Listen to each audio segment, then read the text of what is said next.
Sejam muito bem-vindos a mais um MC 101. Sim, o MC 101 Extra. Eu tô fazendo só no Twitch. Pra quem vai assistir no YouTube depois, é a famosa live gravada. Tá ao vivo agora no Twitch, mas pra quem assistir depois no YouTube vai ser um Premiere. Eu vou estar presente no Premiere lá nos comentários, tá? Vocês podem conversar comigo e até com o convidado se ele estiver lá. Mas vai acontecer depois em outro momento, não vai ser ao vivaço que nem tá sendo agora no Twitch, tá bom, gente? Então vamos lá. Pra quem não conhece, esse daqui é o MC 101, o quadro no meu canal onde eu entrevisto criadores de conteúdo de tudo quanto é lugar, de tudo quanto é plataforma. Se tá no Twitter, se tá no Twitch, se tá no YouTuber, se tá no Facebook, se escreveu um livro, se tá no jornal, na TV, não importa. Criou conteúdo, você vai ver esse criador de conteúdo aí aqui mais cedo ou mais tarde. E hoje é um desses criadores que vocês aí recomendaram. E é sempre muito legal quando vocês vão lá no Twitter e marcam o criador de conteúdo que vocês gostam e marcam também, falando, pô, seria legal participar do MC 101. Putz, meu, é muito legal porque a gente vai conhecendo mais gente e traz pra cá mais criadores de conteúdo com histórias únicas e experiência incrível, tá bom? Então é isso. Vamos lá? Pra quem não sabe aqui, ó, tem o izinho pra quem tá assistindo depois só no YouTubas. Na verdade, você que tá assistindo no YouTubas agora, né? Já vai estar aí o izinho. Nesse izinho você tem uma série de vídeos que eu coloco que tem a ver com o papo que a gente vai ter aqui e o canal de cortes do Marcel Campos, cara. É o meu canal de cortes, que tem drops de todos os vídeos do canal, de lançamento de foguete que eu faço, do Marcel Responde, que eu falo de tecnologia. Meu, tem um monte de coisa legal lá pra você conhecer. E a gente tá rumo aos 1000 inscritos lá, pra quebrar a barreira dos 1000 inscritos lá. Então vai lá e se inscreve no canal de cortes do Marcel Campos. Tá faltando só você. E quando você chegar lá, não esquece de clicar onde? Na sineta. Chega lá, e aqui também nesse canal, toca a sineta, ring my bell. Ring my bell, cara. Não esquece pra você ser notificado, né? Senão você não é notificado. Não esquece disso, tá bom? Lembrando que MC 101 é transmitindo também pelo pessoal da Rede Geek. Sim, o Tato e o Mauri, meus brothers, abração. A gente passa lá também, a gente tem um acordo lá, né? Uma parceria com eles, onde vocês podem escutar o MC 101 no formato podcast de verdade, em todas as plataformas. Apple, aí a da Fruta, pode escutar no Spotify, pode escutar no Deezer, pode escutar baixando MP3, fica à vontade. Escuta MC 101 onde você quiser, assista ao vivo onde você quiser e tá lá no hub de conteúdo da Rede Geek, tá bom? Temos também o grupo no Telegram, onde você fica sabendo das novidades, inclusive essa live, muita gente ficou sabendo só pelo grupo no Telegram. E todos os links para essas bagaças todas que eu falei aqui estão aqui embaixo. Vai lá e clica naquilo que você achar mais legal, tá bom? Então vamos lá, vamos iniciar mais um MC 101? Então vamos que vamos. Vamos iniciar os trabalhos. Hoje, no MC 101, tá aqui comigo um cara que manja tudo que você pode imaginar. Eu ia falar geografia, mas vai muito além, porque ele é geógrafo, vai muito além da geografia. Vai muito além. Vai ser legal pra caramba esse papo. Ou alguém que vocês indicaram, sempre bom quando vocês indicam. E tá aqui comigo hoje o Luiz Valdir Rodrigues Sadek, mais conhecido como Sadek. Sadek, você tá aí, meu irmão? Fala, Marcel, tudo bom, cara? Tudo bem? Aqui sim. Cara, muito obrigado aí por estar participando aqui da MC 101, antes de qualquer coisa, pelo tempo, pela disposição. E vamos pro que interessa. Quem que era o Sadequinho, o Luizinho, lá atrás, lá na tenra idade, velho? Qual que era a tua, bicho?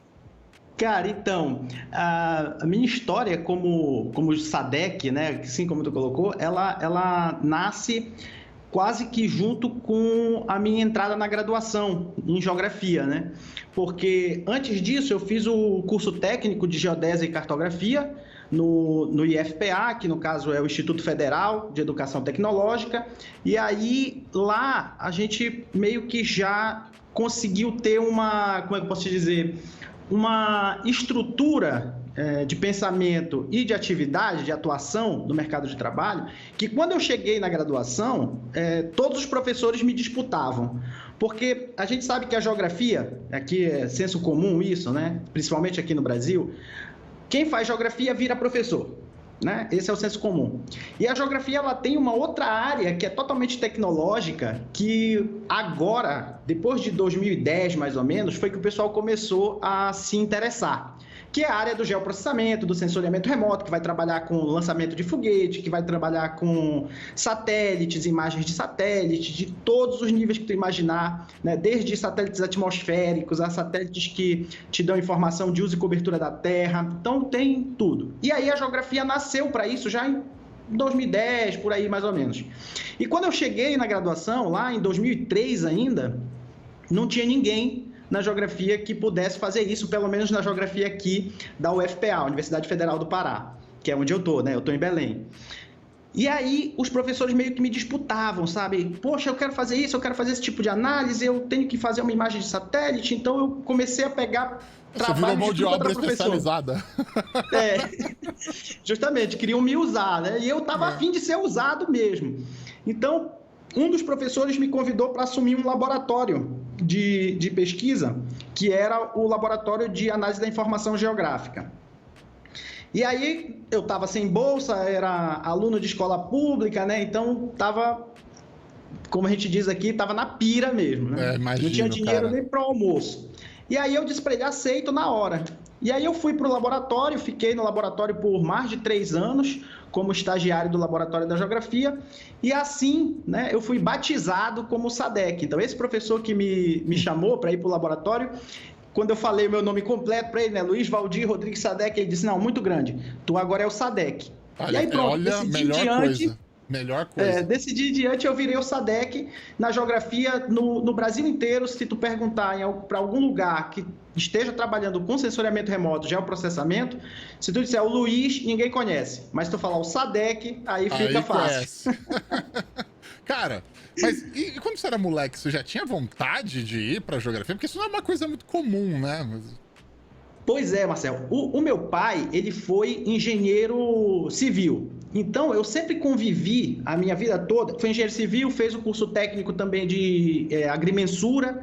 Então, eu meio que convivi durante toda a minha vida com mesa de luz, com mesa digitalizadora, com planta de casa, sabe? Com planta de usina hidrelétrica, porque meu pai foi engenheiro de segurança da usina de Tucuruí. Então, quer dizer, eu tinha contato com esses ferramental, eu via o meu pai fazendo cálculos, eu via o meu pai com aqueles escalímetros, que é tipo um triângulo, né? Tem até aqui o escalímetro dele ainda.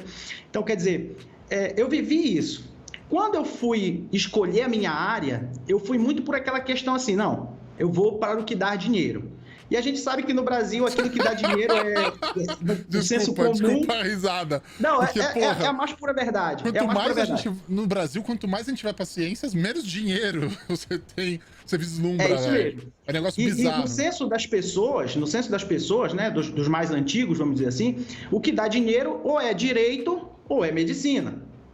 E aí eu fiz algumas vezes o curso, fiz vestibular algumas vezes para entrar no curso de direito. Morei em São Paulo por um tempo, fiz USP, fiz Unesp, fiz Mackenzie, fiz tudo que tu imaginar de universidade, vestibular, né? Eu fiz, para tentar entrar em direito. E não era a minha pegada, Marcel, não era a minha pegada, sabe? Direito é uma área que eu acho linda, gosto pra caramba, acho bonito ver as leis, entender todinho o processo, saber os teus direitos e deveres, mas não é a minha pegada. E aí, quando eu voltei para Belém, eu voltei e eu já tinha, por conta dos meus professores do cursinho de São Paulo, eu meio que criei uma paixão ali escondida pelo sensoriamento remoto, né? Achei muito doido ver imagem de satélite e tal, entender como é que é o lançamento, como é que faz a órbita, por que esse satélite é geoestacionário, por que aquele outro é heliosíncrono e assim por diante. E aí, quando eu voltei, eu vi na grade do IF, eu vi o curso de sensoriamento remoto e vi o curso de geoprocessamento. E fui olhar os anos anteriores para ver a concorrência. E o curso de sensoriamento remoto, sempre a concorrência era muito alta.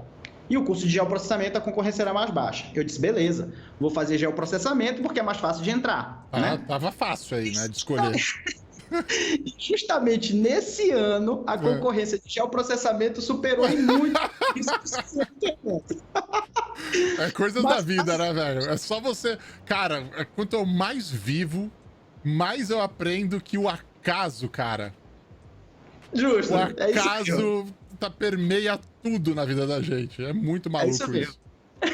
Aí eu fiz geoprocessamento, né, por conta tanto dos professores que eu tive, mas também dessa convivência com meu pai, sabe, eu perdi meu pai muito cedo, então ficou aquele, vamos dizer assim, aquele ranço, aquele trauma, né, tentativa de chegar próximo dele de alguma forma, então acho que isso também contribuiu, sabe, para eu ir me direcionar para essa área. E aí quando eu entrei no geoprocessamento, que eu vi os professores me disputando, que eu vi eu começando a ganhar, vamos dizer assim, projeção, né, eu disse, não, essa aqui é realmente a minha pegada, e é aqui que eu quero ficar.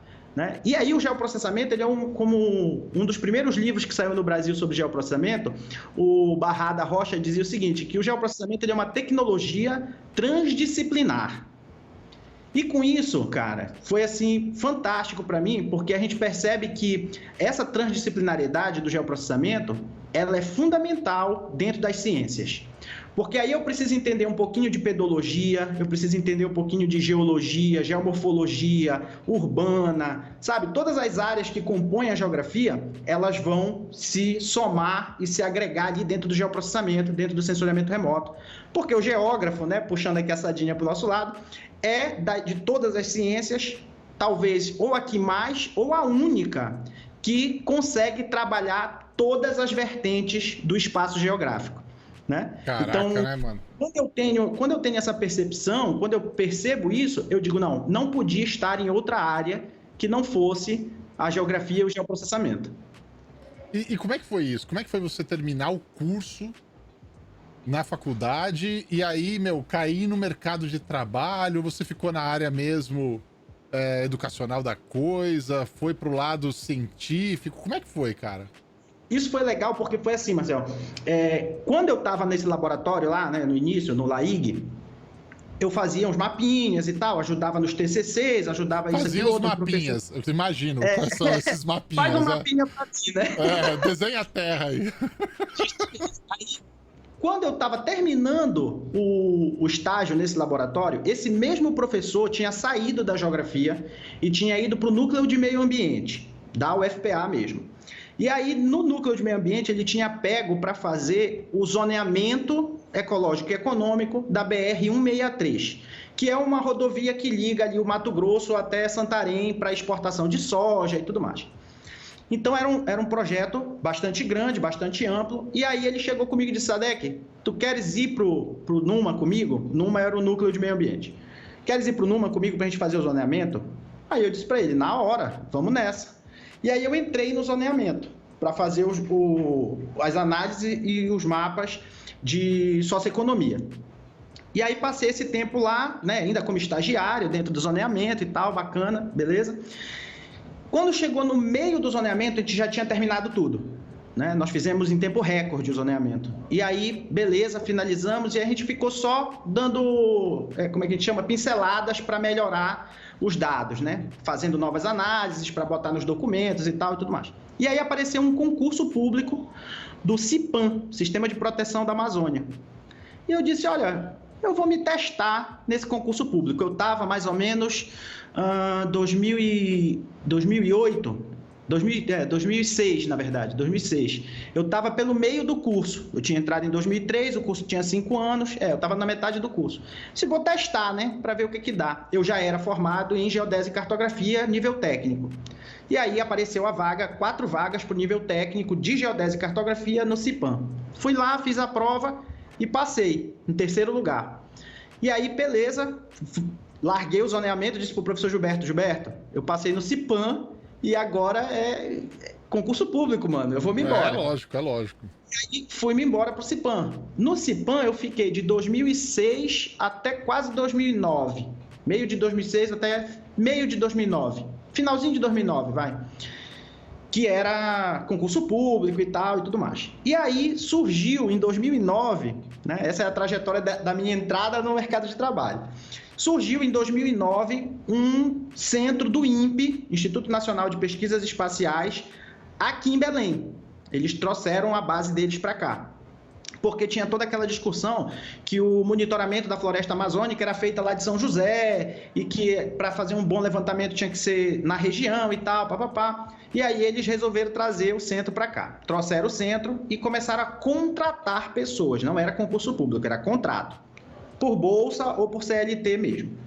E aí, um amigo meu do Cipan, o Gustavo, viu a vaga num grupo de WhatsApp que ele tinha, que estavam chamando pessoas que tivessem conhecimento na área de ambiental e de sensoriamento remoto, para trabalhar no INPE. E aí ele disse, porra, Sadek, isso aqui seria um lugar bacana para te ir. Aí eu olhei pro Gustavo, né? Assim, tu deve conhecer o INPE, né? Tu fala sobre lançamento de foguete, sim. Tá... Eu já trouxe o Ricardo aqui outro dia, foi legal pra caramba, mano, do Pequeno Passo. Do Pequeno Passo, ele trabalha lá. O cara que cria conteúdo do Pequeno Passo, ele trabalha lá. Ele é o cara que pilota o satélite brasileiro. Justamente. E aí, assim, pra gente da área, tá no INPE é um sonho, né? É como se a gente estivesse entrando na NASA brasileira. Então, quando ele me disse, olha, dá pra ti? Eu disse, não, Gustavo, meu currículo é muito pobre para entrar no INPE. Não tem condições, eu não vou conseguir. E aí o Gustavo, sem o meu aval, pegou meu currículo e mandou para a chefe do Centro Regional da Amazônia, que era quem estava fazendo a seleção. Ela olhou o currículo e disse assim, vamos fazer uma entrevista com ele. E aí me ligou. Aí quando eu atendi o telefone, ela disse, olha, aqui é a Alessandra, eu sou o chefe do Centro Regional da Amazônia do INPE, eu quero fazer uma entrevista contigo. Aí, né? Aí já... que é isso, mano? Como é que conseguiu meu telefone? Que nem vara verde. Aí, beleza, marcamos o dia, eu fui lá, fiz a entrevista tudinho, tranquilo. Aí ela disse, olha, a gente vai te ligar daqui mais ou menos uns 15 dias, a gente vai te ligar para te dizer o que aconteceu. Tá bom, vim-me embora, voltei pro Cipan, fiquei trabalhando ainda. Com uns 2 dias depois ela me ligou, Sadek, olha, tu foi aprovado, a gente te quer que tu venha aqui já para assinar a documentação e tal, papapá. E aí eu fiquei naquele desespero, porque para mim é tipo assim, tu me quer? Beleza, então já vou. Só que eu era concursado, eu era público, funcionário público. Então eu tinha que ter todo o trâmite do desligamento, né? Caraca. Aí ela disse, tem 30 dias aí para te desligar e tal. Aí dei entrada no Cipan, fiz o desligamento todinho e fui pro INPE, sabe? E assim, foi um sonho realizado, estar ali dentro do INPE. Trabalhei com diversos projetos ali dentro, desde o PRODES Pretérito, que é o monitoramento do desmatamento da Amazônia, DETER, né, detecção e degradação da Amazônia, Terra Classic, de uso e cobertura da terra. E lá dentro eu passei 10 anos trabalhando dentro do INPE. De 2009 até 2019 eu estava lá. Aí, em 2019, né, o Brasil entra nesse processo aí conturbado político, as instituições se afastam do Brasil, retiram investimento, tem todo esse vamos dizer assim, atropelo, né, retirada de investimento da área ambiental e tudo mais, e aí a gente é demitido todo mundo, basicamente. Caraca, né? 70% a cada só vão embora. Mas peraí, antes que você saia desse momento, como que é feito o monitoramento de desmatamento na Amazônia? Eu sou muito curioso para entender isso, cara. Beleza. Isso é uma coisa bem simples de te dizer, né? Então, a gente trabalha com as imagens do satélite Landsat. Na verdade, a série histórica toda do PRODES, ele é feito com a série Landsat. Então, veio desde o Landsat 5, depois o 6 se perdeu, né? O 7, depois teve falha, aí veio o 8 e é o que a gente tem até hoje, com expectativa do lançamento do Landsat 9, agora já próximo. E aí, com isso, o que a gente faz lá no início, então vamos começar desde o início, né? No início, nós não tínhamos coisas digitais. Não era computador e a gente aqui na frente interpretando imagem. O INPE comprava as imagens em papel, já composta com 3 bandas espectrais, verde, vermelho e azul, bonitinha. Então a imagem vinha colorida. A gente botava isso sobre uma mesa, esticava um papel chamado overlay, que ele é meio transparente, e aí com uma grafite colorida, a gente ia desenhando as áreas. Então, na imagem de satélite, a área de floresta fica verde e rugosa, e a área de desflorestamento ela fica magenta, fica meio rosa, né? Então, eram essas áreas rosas que a gente tinha que ir lá e desenhar elas. Depois disso, a gente fazia todo aquele cálculo com escalímetro, com multímetro, com tudo isso para poder definir qual era o tamanho daquela área, e isso ia para uma tabela.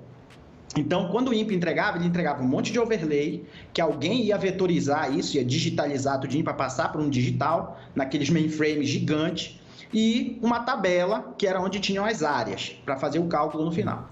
Isso evoluiu depois de um tempo, né? A gente passou para o digital, mas a gente continuou fazendo a mesma coisa praticamente. Abre a imagem, né, na tela do computador e ali com o mouse ou com uma caneta numa mesa digitalizadora, tu vai desenhando essas áreas rosas para poder extrair o desflorestamento. Até hoje ele é assim, né? Existe já perspectivas novas da gente começar a fazer isso de forma mais automatizada, mas por enquanto a gente ainda está nesse nível ainda da interpretação visual e de fazer isso na mão. Né? E como que o sistema consegue identificar, ou talvez isso é feito através de mão humana mesmo, como consegue identificar quando que é uma devastação por alguma coisa natural, uma queimada, sei lá, alguma coisa que rolou ali que não deveria rolar e desmatou, ou não, putz, é o homem que está desmatando mesmo, olha aqui, ó, os caras estão cortando árvore, estão queimando, como que consegue identificar? Porque as imagens são imagens, você falou de imagens que são com o lance térmico, né? Como se fosse uma graduação térmica, né? O satélite tem uma imagem que tem essa graduação térmica, mas no geral a gente trabalha com o domínio do visível, né? Que é o comportamento espectral do visível. Então, ali as faixas de frequência do azul, verde, vermelho, infravermelho próximo no máximo, né? E aí ela compõe tudo isso em tons de cinza, que quando a gente junta isso nos canais de cor, a gente forma uma imagem colorida. E aí tu pode brincar de diversas formas com isso. Mas essa tua pergunta é uma pergunta boa, porque veja só, na natureza, eu vou dizer quase, porque a gente ainda não conhece toda a natureza. Então, quase tudo na natureza não tem formas geométricas definidas. Ah, entendi. Não é um corte linear, sacou? Entendi. Então, ele tem uma nuance. Até falhamento geológico, por exemplo, quando tu tem um falhamento geológico, ele quebra, mas se tu estiver fazendo ali uma interpretação fractal, tu vai ver que ele tem uma rugosidade, ele não é liso, não é um corte liso. E o ser humano, ele tende a fazer esses cortes mais lineares. Então, esse é um ponto. Quando um proprietário rural ele vai lá e desmata uma área, a gente sabe porque ele faz isso perfeitamente linear. Ele tem que obedecer ali o limite da propriedade dele, né, para não invadir a propriedade do vizinho. Então, isso é um problema.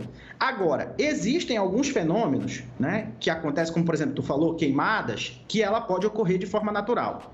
E aí ela ocorre e o vento espalha esse fogo. E você consegue ver o desenho, né? Então, e quando ele espalha esse fogo, tu percebe as camadas de fogo que foram espalhadas. Quando a queimada ela é controlada dentro de uma propriedade, tu vê que ela tem uma delimitação que é mais quadradinha. Quando esse proprietário ele perde o controle, a queimada se alastra como se fosse uma queimada natural, mas tu percebe o início dela retangular. E aí tu sabe que aquele resto ali foi a falta de controle dele, né? Tem um fenômeno muito interessante no Acre, por exemplo, ali pelas bandas do Acre, que a gente chama de blowdown. Blowdown é um vento que vem de cima para baixo e ele derruba tudo que tiver ali. Então toda a floresta que está ali, ela cai por causa desse blowdown. E assim, quando a gente está olhando a imagem de satélite, tu olha e tu diz, não, desflorestamento. Mas, na verdade, é um blowdown. A gente só descobriu isso fazendo muito trabalho de campo, né? Porque todo esse trabalho do INPE, que ele faz do monitoramento de desflorestamento, tem um campo gigantesco por trás. Tem milhares de fotos, tem horas e mais horas de helicóptero, sabe? Tem retorno do pessoal do IBAMA, então é muita coisa. Caraca, que louco, mano. É muito legal, né, cara? Porque você tem a análise via satélite, aí vocês têm que interpretar os dados do satélite, ainda você tem a análise em campo, né? Então, deve ter coisas que não aparecem no satélite, e o cara no campo avisa antes e você tem a imagem do satélite, e aí você já fica esperto pra ver se isso vai dar pra você contestar ali, né? Do tipo, é mesmo, tá aqui, ó, aparece aqui no satélite, olha só o comportamento disso, a gente sabe que é mesmo, porque já foi verificado em campo. Pô, legal pra caramba, cara. Muito louco. E aonde nasce aí a criação de conteúdo, cara? Da onde vem? Em que momento que conecta? Então, quando eu estava no CIPAM, aqui em Belém, mas isso era domínio também do Brasil inteiro, existia uma coisa que era assim, professores, alunos, independente da formação, da graduação, de onde o cara estava, tinha um negócio que aqui em Belém nós determinamos como pano preto. Pano preto era o cara que ele sabia fazer aquele processamento da imagem, aquela extração, ou que ele tinha um dado, né? Mas ele não passava isso para ninguém, era guardado a 7 chaves. Então a gente chamava eles de pano preto. E aquilo me dava muita agonia, porque eu via que o cara sabia e que ele podia passar esse conteúdo, esse conhecimento para os alunos dele, para outras pessoas, para que outras pessoas dali para frente conseguissem evoluir mais. Mas ele não fazia isso. Por N medos, né? Talvez um dos medos principais era, se eu passar esse conhecimento que eu sei, o cara vai começar a fazer, de repente faz melhor que eu e eu vou perder meu emprego. Não sei se era esse o definidor, mas era uma coisa que me agoniava muito. E aí eu resolvi criar, em 2006 ainda, um blog chamado Sadek Gel, onde eu colocava esses tutoriais, né, das coisas, de como fazer os processamentos lá dentro. Por volta de 2007, mais ou menos, eu fui mexer na configuração dele e estraguei, tive que jogar ele fora, e aí eu criei esse que está aí agora, o Sadek Gel, né? geotecnologias.wordpress.com, desde 2008. Então ele já está aí há 13 anos na praça, né? Colocando conteúdo para a galera. Hoje ele tem um fluxo menor, porque eu me dediquei mais ao YouTube e deixei ele um pouco mais de escritor de artigos um pouco mais, vamos dizer assim, ácidos, né? De temas mais ácidos. É mesmo? O último post que eu coloquei lá foi sobre grilagem de terra, né? Então, eu fiquei para falar mais sobre isso lá. E o YouTube eu concentrei mais para fazer essa parte de tutorial, de ensinar, de dar aula. E naquela época, o YouTube ele tinha nascido para mim, eu entrei no YouTube em 2006. Ah, 2006 eu já estava no YouTube. Só tinha mato aí, mano. Só tinha mato. Floresta era. E aí ele servia basicamente para eu fazer o tutorial, né, em vídeo e disponibilizar isso no meu canal. Porque naquela época não era febre o YouTube. Ninguém assistia praticamente o YouTube, né? Não era nem da Google ainda. E aí, quando chegou agora por volta de 2014, eu acho, 2015, por aí, foi que o YouTube deu uma aparecida maior. Eu achei que era mais interessante, que eu podia ter voz, né? Não só escrita, mas voz. E aí eu entrei no YouTube. E aí essa entrada, ela também é, vamos dizer assim, uma entrada que ela vem gradual, né? A gente vai entrando no YouTube, mas vai gradual. Lá nos meus primeiros vídeos, cara, se tu vê, são vídeos muito, assim, ruim mesmo. Mas imagem é normal, ruim, né? Normal, é. Imagem é ruim, minha dicção era ruim, câmera Cara, era ruim. Era ruim lá atrás. Tem gente que começa hoje ruim. E não tem problema de começar ruim. Desde que você comece, né? Vai evoluindo. Então, essa minha vontade, sabe, de colocar o conhecimento na praça, de ensinar os outros, de fazer com que as pessoas, né, eu entendo muito o conhecimento. Uma vez um amigo meu me falou isso, eu guardo para todo sempre, que o conhecimento ele é como se fosse uma montanha. Ninguém sobe a montanha por todos os lados. Tu escolhe um caminho e vai subir. E aí, no meio da montanha, tu vai pregando aqueles grampos, né? E esticando cordas para que tu possa ir lá para cima.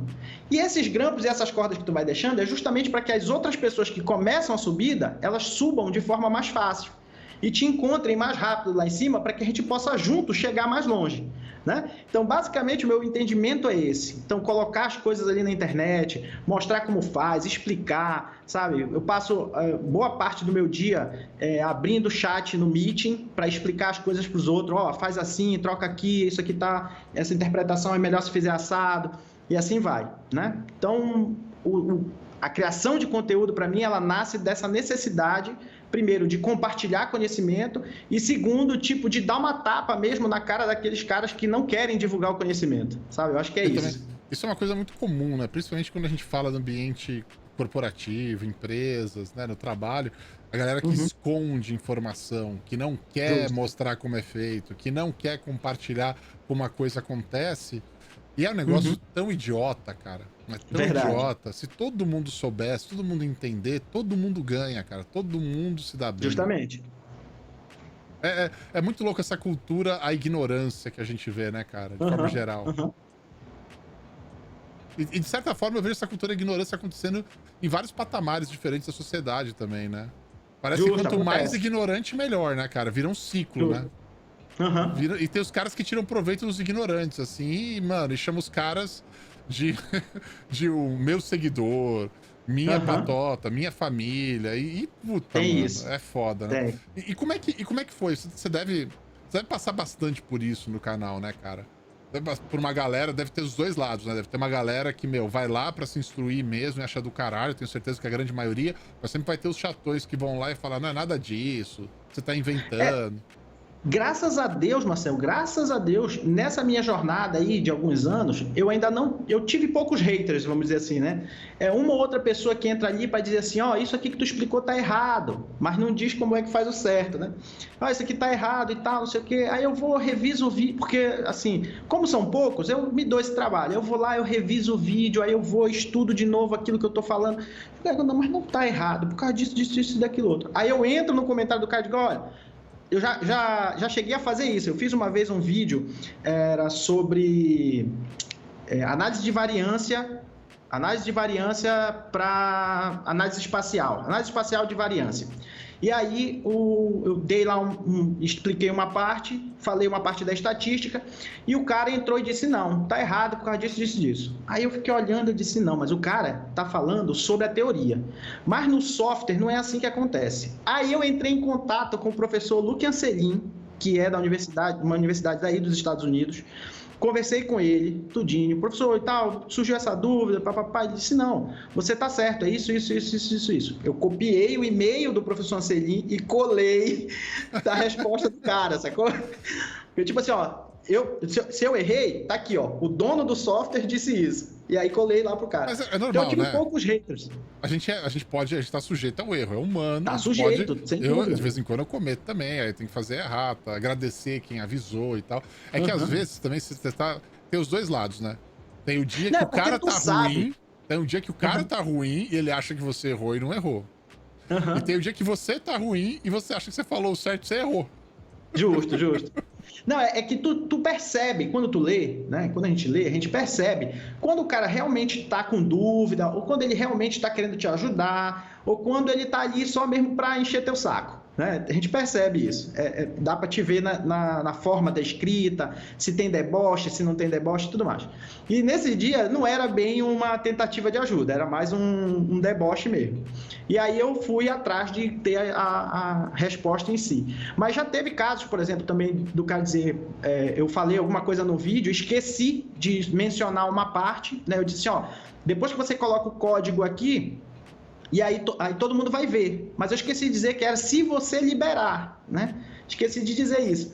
Mas passou no vídeo, não tem como a gente corrigir o vídeo, a não ser que tu tire o vídeo, ponha de novo, fazendo uma correção ali, isso dá muito trabalho. Então, às vezes, é melhor, deixa lá e aí a gente vai faz nota, avisando. Faz a nota ali, faz deixa nota, fixado, vai fazendo, escreve ali na descrição, faz alguma coisa do gênero. E aí o cara entrou e disse, égua, Sadek, eu tive Fiquei aqui assustado, porque quando tu falou isso, eu pensei, putz, o projeto que eu estou desenvolvendo, que tem que ser sigiloso, me ferrei, tá todo mundo vendo, né?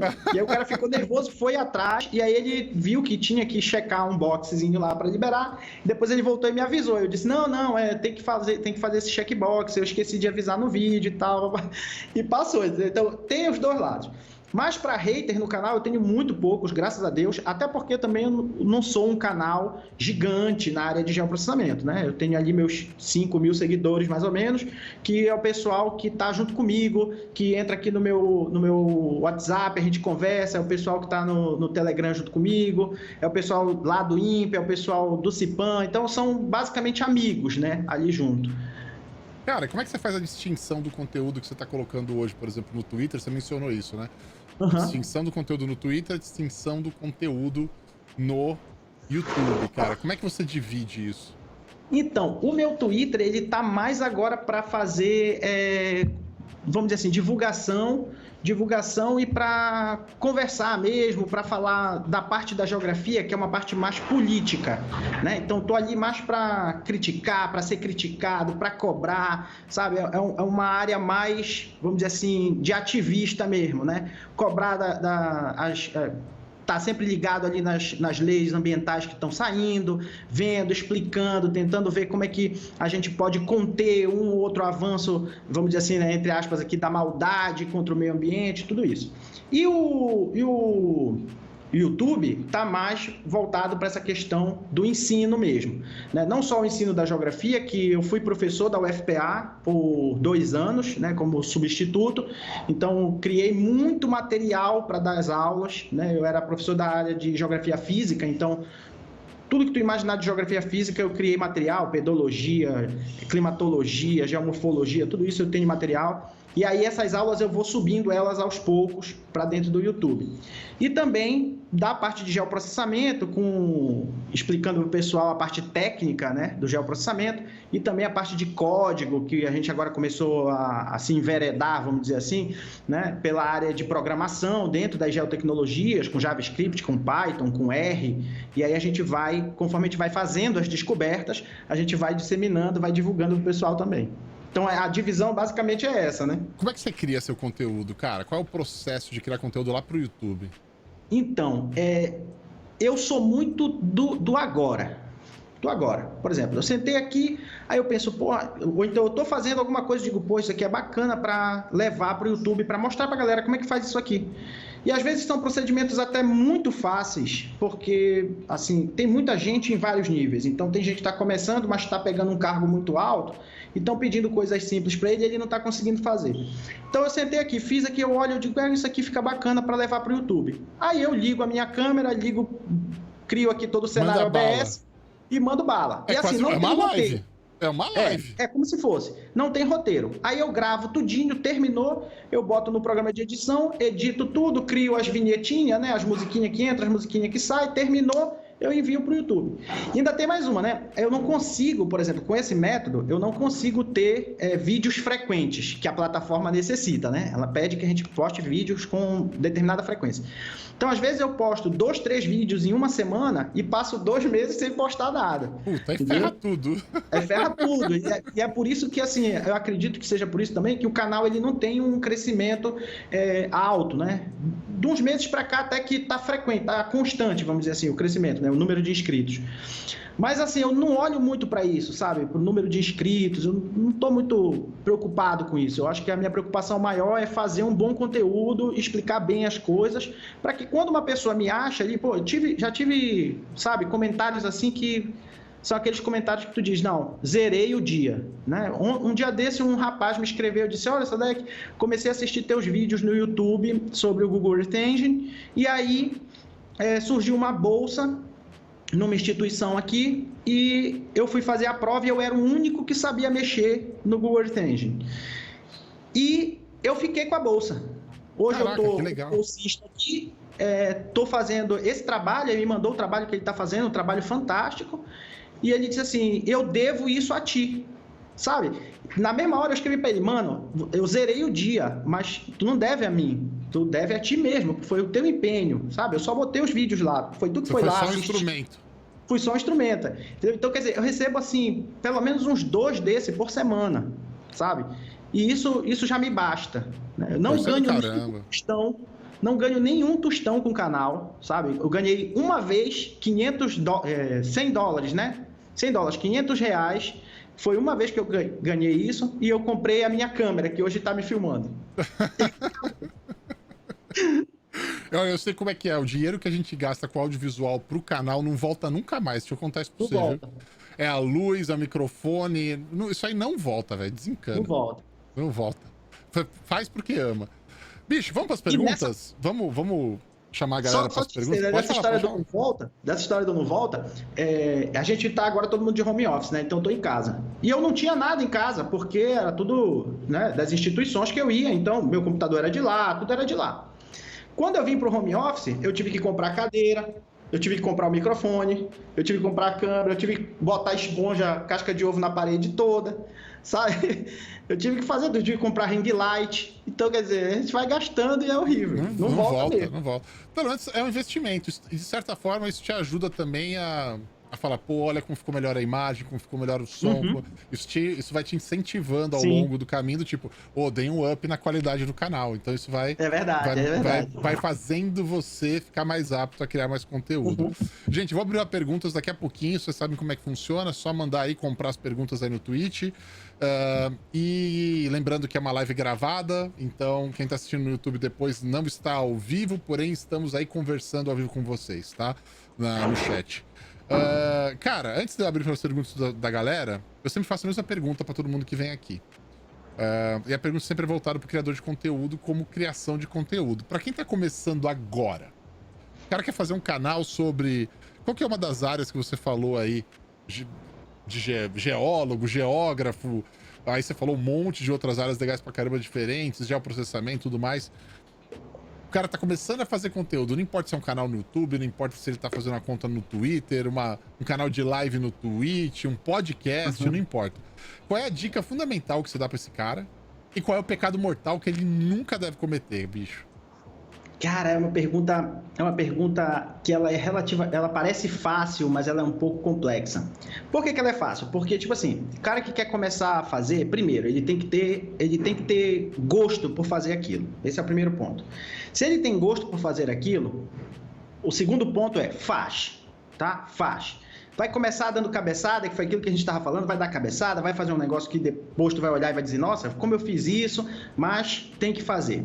Uma segunda coisa é que essa área, principalmente a área da geografia, foi aquilo que eu te falei, não me lembro se a gente já estava na live ou se foi nos bastidores, que é uma área que não tem, a gente ainda não se territorializou, né? A geografia ainda não chegou ali.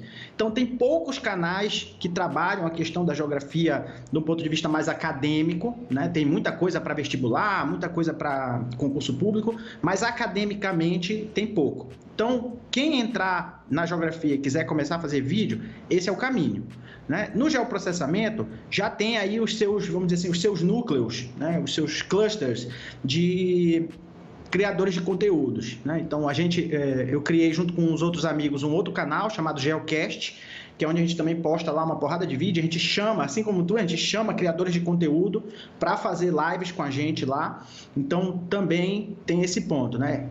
Entrar nesse nível, às vezes a pessoa entra e diz assim, e aqui não pode, esse talvez seja o pecado mortal, né? Tu não pode entrar e achar que do dia para noite tu vai ter 100 mil seguidores e tu vai ganhar rios e rios de dinheiro. Não vai acontecer, tá? Não vai acontecer. É muito engraçado quando acontece. É muito engraçado. Porque geralmente os caras que vêm com esse tipo de percepção são pessoas muito arrogantes, velho. Sim. Não, e assim, geralmente quando acontece isso é porque é um conteúdo lúdico, né? É um conteúdo lúdico, é alguma coisa assim que dá aquele start rápido. Inusitado, pega um momento, né? De alguma coisa maior que tá acontecendo. Daquele menino, não sei o que menino, eu acho que é o nome dele, que ele fez o vídeo da Pfizer. A Pfizer. Nem vi. Ah, vi. O menininho, viu? Ele manda o e-mail pro Bolsonaro e tal. Isso. Aquele menino ali, ele tinha um crescimento estável. Mas quando ele fez aquele vídeo, estourou. Era o momento, né, velho?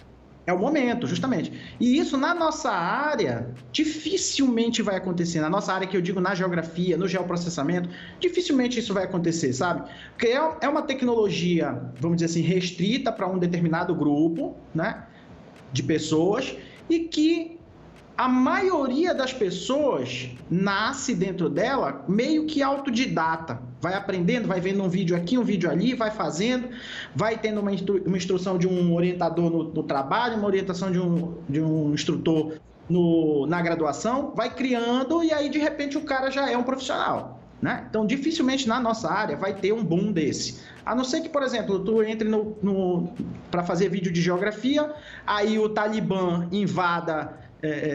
depone o governo, tu resolva fazer um vídeo bem feito, e aí tem que ser bem feito, tem que ter um roteiro muito bem feito, porque é uma questão bastante espinhosa, né? Faz um roteiro bem feito e põe para rodar, e aí pode ser que role. Um outro ponto que talvez também dê esse bust, seja tu falar alguma coisa assim, sabe, que não tem nada a ver. Só que aí tu anda pelo lado oposto do que tu queres, né? Tu vai criar uma imagem de um ser abjeto que pode pegar milhões de seguidores, mas que tem conteúdo. É o lance da cultura à ignorância. Às vezes um ignorante, sabendo falar bem, atrai um montão de outros, cara. É isso. É complicadíssimo. Bom, vamos pegar as perguntas da galera aqui, ó. Já chegaram umas perguntas.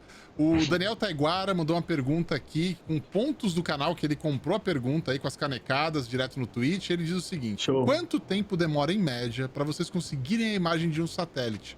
Delay é de mais de meses? E o custo dessas imagens? Pode dar uma ideia de como funciona? Ó, então assim, o satélite ele tem um tempo de revisita, né? O que é o tempo de revisita? Aqui eu tenho o globo, então ele passa aqui, para ele ver de novo essa mesma área de passagem, o Landsat ele leva 16 dias para rever a mesma área. Nesses 16 dias ele está fazendo imagem de outras áreas do globo, né? Então, na hora em que ele pega, vamos dizer que ele pegou agora, né? A imagem é capturada, quando ele passa sobre a área de despache, vamos dizer assim, né? Sobre a área de descarrego do satélite, ele descarrega isso tudinho para uma estação em terra. A estação em terra pega esse sinal e processa. Aí a gente tem a imagem RAW. Essa imagem RAW, ela entra no sistema para ser baixada com horas depois. Vai, um dia depois. Horas depois que descarregou. Que descarregou, isso. Ele pegou, ele passou na estação de descarrego, descarregou, horas depois, 24 horas depois, já tem a imagem RAW. Aí, então, o pessoal... na pior das hipóteses, você tem uma imagem 15 dias atrás. Isso, isso. Aí, o pessoal pega essa imagem... Isso mesmo? É isso mesmo ou não? É isso mesmo, é isso mesmo. A mesma imagem, né? Da mesma área, sim. Daqui a 15 dias tu tem de novo ela. Aí, beleza, o pessoal pega essa imagem, que está em RAW, e aí vai fazer os processamentos. Quais são os processamentos principais? E aqui, bem por cima, né? Eles vão corrigir isso geometricamente, então eles vão alinhar essa imagem em latitude e longitude, para que ela fique certinha no lugar onde ela precisa estar. Eles vão corrigir ela do ponto de vista atmosférico, porque a gente sabe que a gente tem uma coluna de ar, né, sobre aquela área de toda a superfície da Terra, a gente tem essa coluna de ar. Então, para eu ter a informação do terreno, eu tenho que remover essa coluna de ar. Para remover essa coluna de ar, tem todos uns algoritmos que a gente aplica na imagem para poder fazer essa correção atmosférica. Aí a gente tem a informação, vamos dizer assim, a quantidade de luz que o alvo refletiu e o satélite capturou, que a gente vai chamar isso de radiância, né?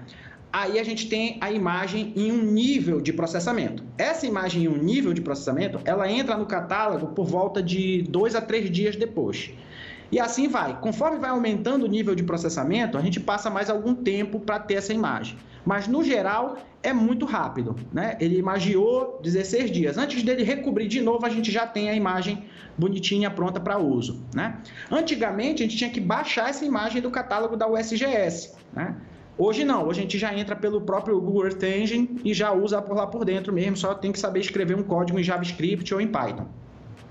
A outra pergunta foi se tem custo, né? Se tem custo, Beleza. Existem satélites que são pagos, beleza? Então, por exemplo, Planet é pago, Iconos é pago, no GeoEye é pago, vários satélites são pagos.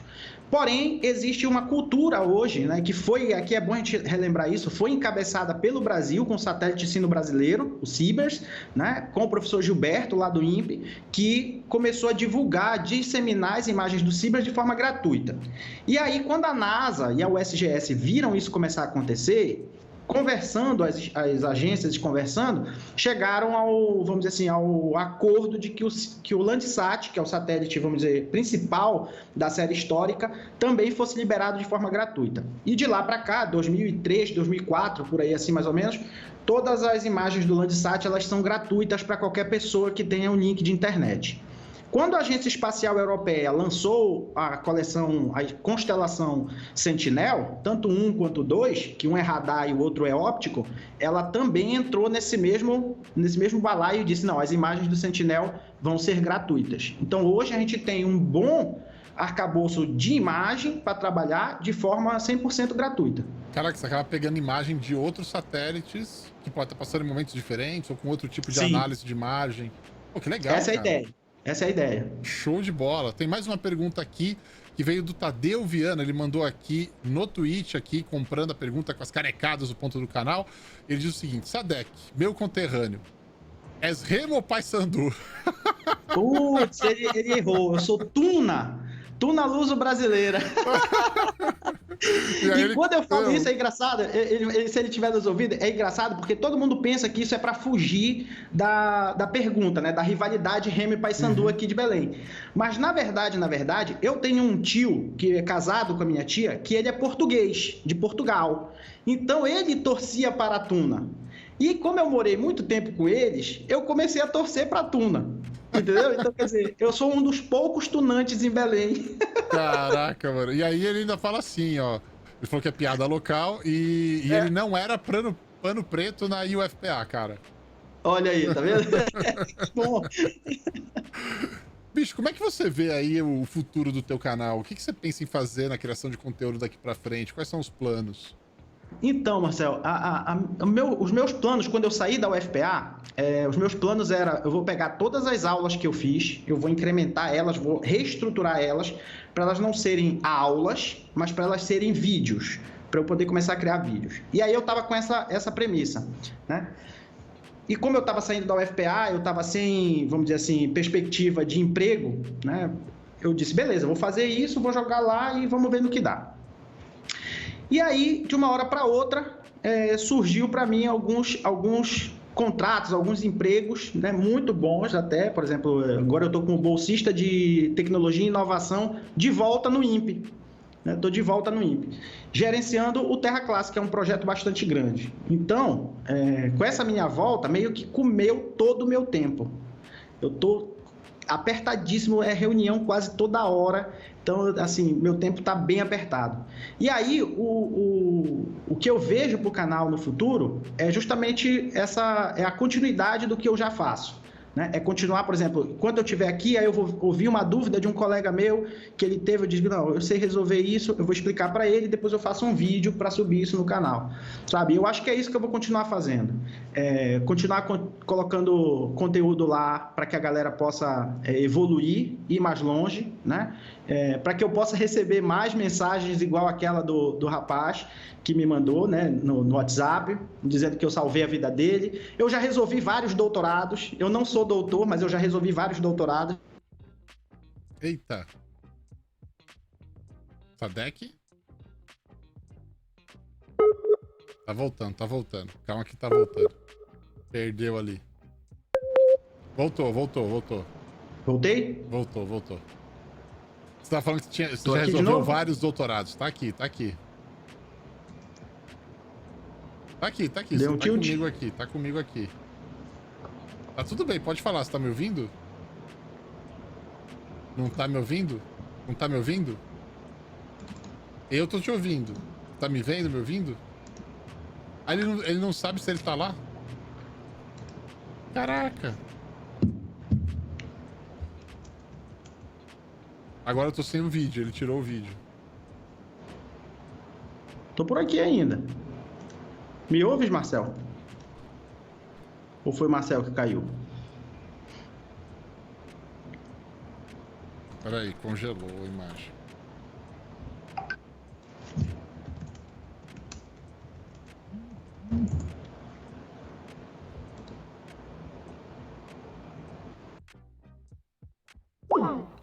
Perdemos a ligação, mas ele vai voltar, Vou ligar de novo pra ele pra gente finalizar.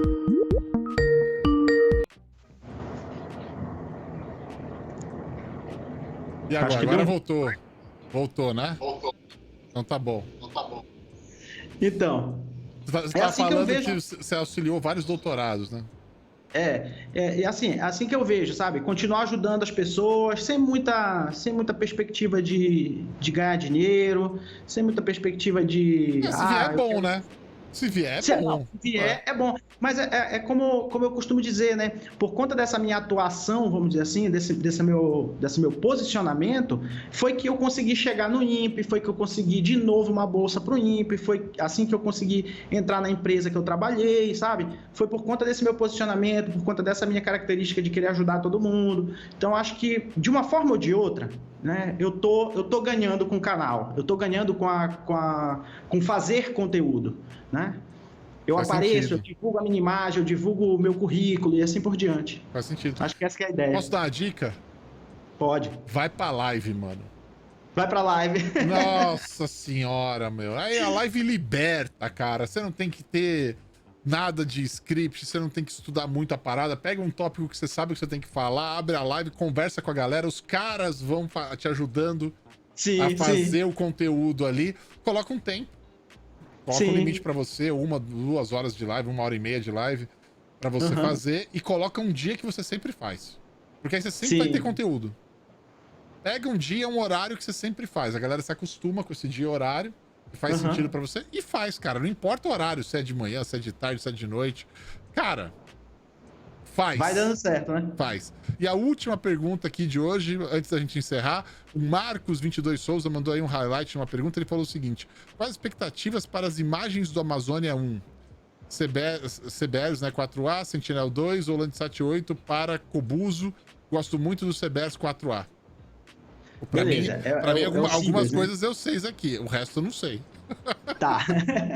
Então, as perspectivas para todos esses satélites, na verdade, né, desde o Amazônia 1, Cibers 4A, todos esses, é que a gente consiga ter uma maior cobertura para as áreas de interpretação. Então, imagina que, por exemplo, para o DETER, que é a detecção de exploração, né, da madeira de quase em tempo real, né? Quando a gente diz quase em tempo real, é porque ele surgiu com as imagens do MODIS. As imagens do MODIS tinham 250 metros de resolução espacial, o pixel, né? Um pixel tinha 250 metros de resolução. Então, quer dizer, era ruim, mas ele me dava uma revisita de 2 em 2 dias. Então, de 2 em 2 dias eu tinha uma cobertura da Amazônia inteira. Entendi. E aí eu conseguia fazer isso de forma mais rápida. Quando eu tenho toda essa constelação de satélites, Amazônia 1, Cibers 4A, Landsat, Sentinel 1, Sentinel 2, né? E o Sentinel 2 é o 2A e o 2B, o Sentinel 1 é 1A e 1B, né? Eu tenho todo esse monte de satélites passando sobre a mesma área, cobrindo isso em dias diferentes, é muito mais fácil eu identificar um desflorestamento quando ele começa. Porque quando ele começa, eu consigo avisar as equipes do IBAMA, do ICMBio, seja lá de quem for, Polícia Federal e tudo mais, e dizer para eles, vão, que está acontecendo agora. Então a polícia chega lá e consegue conter esse desflorestamento. E pegar em flagrante também, né? Em flagrante também. Se o desflorestamento está no início, a regeneração dessa área é muito mais fácil. Agora, se quando eu olho, aquilo já foi tudo para o chão, já é um corte raso, já não tem mais floresta ali, não tem muito o que eu fazer, né? Eu vou avisar, olha, ele desmatou. E aí isso vai entrar para o cômputo geral, né? No final do ano, dizer, olha, nós desmatamos 3.000 e poucos hectares, mas já foi, não tem como resolver, né? Então, quando eu tenho uma maior cobertura satelitária, eu consigo ter isso de forma mais rápida. Então, a perspectiva de ter todos esses satélites é essa. É a gente conseguir conter a ação antes dela terminar, para que a gente tenha uma maior chance de recompor. É quase preventiva, né? Quase. Quase preventiva. Entendi, cara, faz muito sentido. Por falar em preventivo, agora recentemente lançamos 2 plataformas que são preventivas, né? Uma pelo pessoal do Amazon e uma pelo pessoal do INPE, que ele faz uma modelagem ambiental, né? Então ele prevê aonde vai acontecer o desflorestamento, né?